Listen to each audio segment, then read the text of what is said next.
사실은 저는 스터디 카페는 공부 못한 애들을 위한 공간 같아요. 반항심에 공부 안 할 수도 있을 것 같잖아요. 근데 사람이 거기 앉아서 할 게 그거밖에 없으면 그거 해요, 보통 사람은. 이게 최악인 게 이제 청소년 보호법 때문에 모든 학생들이 놀 수 있는 공간은 10시에 다 클로즈예요.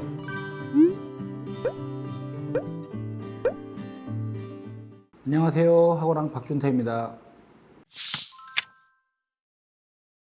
환경이 사실 제가 보기에는 많이 중요한 것 같아요. 제가 뭐 학원도 몇 군데 지역에서 찾아보고 이렇게 해보면 이 학군지 친구들이 공부를 많이 하고 학습에 대한 태도나 학습에 대한 집중력이나 그게 다 좋다. 그 대신 비학군지에서 눈으로 학군지 애들을 봤을 때는 잔인하다고 생각이 들 때가 있죠. 예전에 강남에 교회에 있을 때도 아이가 교회 올 때 되게 졸려서 오길래 왜 그랬니 그랬더니 오늘 예배 끝나고 학원을 가야 되는데 새벽 6시에 일어나가지고 숙제를 시작한 거야. 그런 게 있죠. 그러니까는 학습의 능력이나 학습의 뭐 이제 환경이나 아니면 아이가 공부를 열심히 하는 걸 원하는 부모님일수록 학군지로 가는 게 중요하죠. 그러니까 인식 자체도 달라요. 그러니까 아이들이 공부를 할 때 옆에 친구들이 공부하면 나도 공부해야 될 것 같잖아요. 하기 싫어도 옆에 친구들이 놀면은 나도 놀고 싶은 거고 이거는 당연한 거라서 환경이 되게 중요하죠. 효과가 있지 않을까요? 특히나 문을 밖에서 걸어 잠근다면 거기 앉아있으면 이제 반항심에 공부 안 할 수도 있을 것 같잖아요. 근데 사람이 거기 앉아서 할 게 그거밖에 없으면 그거 해요, 보통 사람은. 책 있고 펜 있고 조명 있고 나밖에 없어.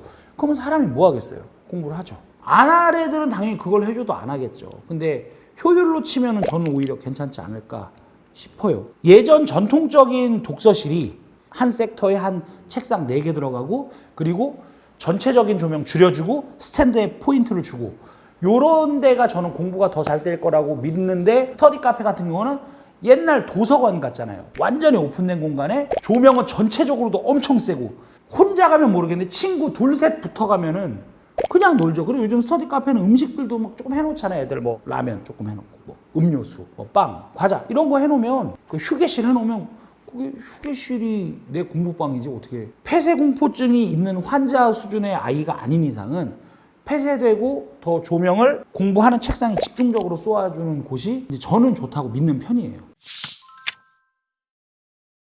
사실은 저는 스터디 카페는 공부 못한 애들을 위한 공간 같아요. 집중력이 약간 떨어지는데 그 친구들의 돈은 긁어야 돼. 그럼 오히려 와서 놀게 만들어줘야 되는 거지. 와서 집중하게 만드는 것보다.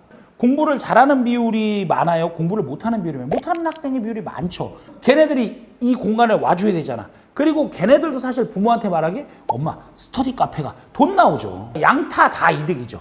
스터디 카페 사장님이나 애들이나 어떤 애가 우리 학원에 공부를 안 하는 애인데 막 아침 10시 수업인데 막 헤매 막 사경을 헤매 거의. 그래서 왜 그러냐?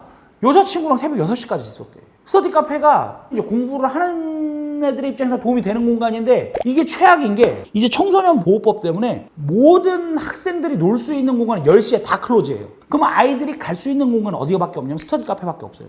스터디 카페는 24시간에 거기다 너무 좋아. 무인으로 작동해. 그럼 나한테 뭐라 하는 사람도 없어. 사람 적은 스터디 카페 찾으면 거기 가서 그냥 여자친구랑 둘이 그냥 가만히 있는 거죠. 그냥. 그러는 폐해가 있어. 사실 스터디 카페는 공부하기 좋은 공간이냐? 혼자 가면 좋을지도 몰라요. 폐쇄적인 공간을 싫어하는 사람들도 있긴 하잖아요. 이제 둘 셋 붙으면 그거는 뭐 거의 뭐 휴게실도 있겠다. 휴게실에 근데 먹을 것도 있어. 그럼 뭐 돈 쓰고 시간 쓰고 너무 좋죠. 그리고 엄마한테는 스터디 갔다 왔으니까 돈도 뺏기 좋고 부모님도 돈 줄 때 왠지 안 아까운 것 같고 근데 이제 성적표 보면 화나고 뭐 이렇게 되는 거죠.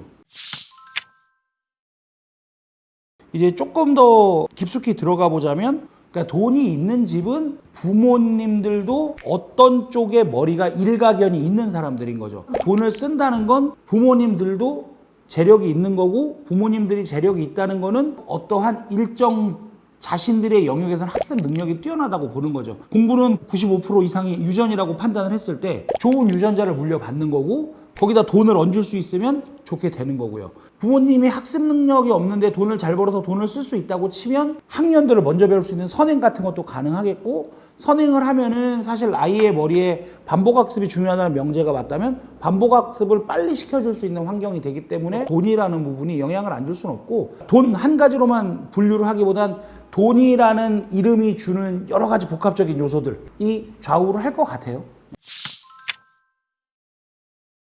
학원의 다양성의 측면에서는 여러 학원 보낼 수 있으면은 저는 꼭 거기서 뭘 배우기보다 거기서 잘하는 걸 만들 수 있잖아. 태권도도 해보고 뭐 피아노도 쳐보고 웅변도 해보고 미술도 해보고 하다 보면은 아이가 어느 쪽에 재능이 있는지 빨리 발견을 할 수 있을 거 아니에요. 다종목으로 보내는 건 특히 어릴 때는 괜찮은 것 같아요. 근데 어릴 때 굳이 아이들이 너무 지치지 않는 선은 부모들이 파악을 해줘야겠죠. 중학생들은 고등학생들 수학 학원은 하나면 돼요. 왜냐? 수학이란 건 어차피 커리가 정해져 있고 문제은행도 요즘엔 되게 발전해 있고 시스템이 잘 돼 있기 때문에 그냥 이 선생님 맞아 하면 이 선생님 믿으면 돼.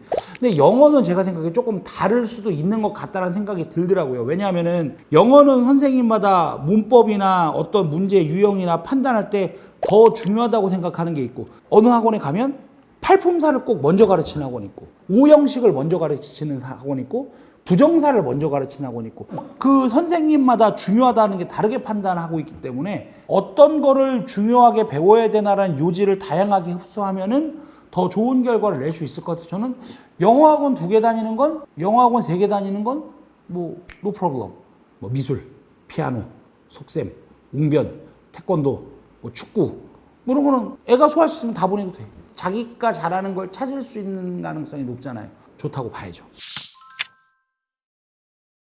그것도 역시 이제 연령마다 다르겠죠. 초등부는 어쨌든 부모님들이 아이들을 압도할 수가 있어요. 그러니까 초등부 때 공부의 기초가 안 쌓이면 사실 중고등 가서도 애들이 고생하니까 부모님들이 좋은 학원이라고 판단하면 그 학원을 믿고 꾸준히 보내보시는 게 초등부에는 학습 환경에서 많이 중요하겠죠. 어떤 학습 능력을 극대화시키는 것도 중요하지만 학원에서 학부모님들과 자유롭게 소통할 수 있는 학원인 거냐 라고 해서 아이가 얼만큼 하고 있는지 어떤 걸 나가고 있는지 어떤 부분에서 공부를 하고 있는지를 부모님이 명확히 파악이 되면 그러면 초등부는 그 정도면은 학습 환경을 잘 만들어 주시는 거죠.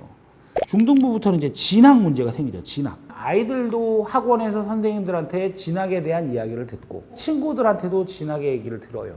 근데 부모님한테는 진학에 대한 핵심 요소를 많이 들을 수가 없어요. 왜냐하면 다 부모님이 명문대 나오신 분도 아니고 다 입시를 저처럼 오래 본 분도 아니고 변호사님이 입시에 대해서 잘 이해할 수는 없어요. 아이들이 무엇을 하고 있나에 관심을 가지시기보다는 아이들의 기분을 조금 더 생각해 주는 게 좋죠.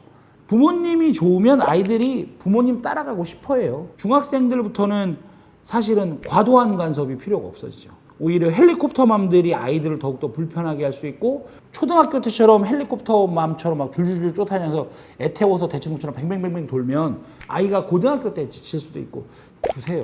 중등부 부모님들이 해줄 일은 오히려 아이가 좋은 학원에 다니고 성적이 유지되고 있으면 그걸 잘 유지시켜 줄 수 있는 마음.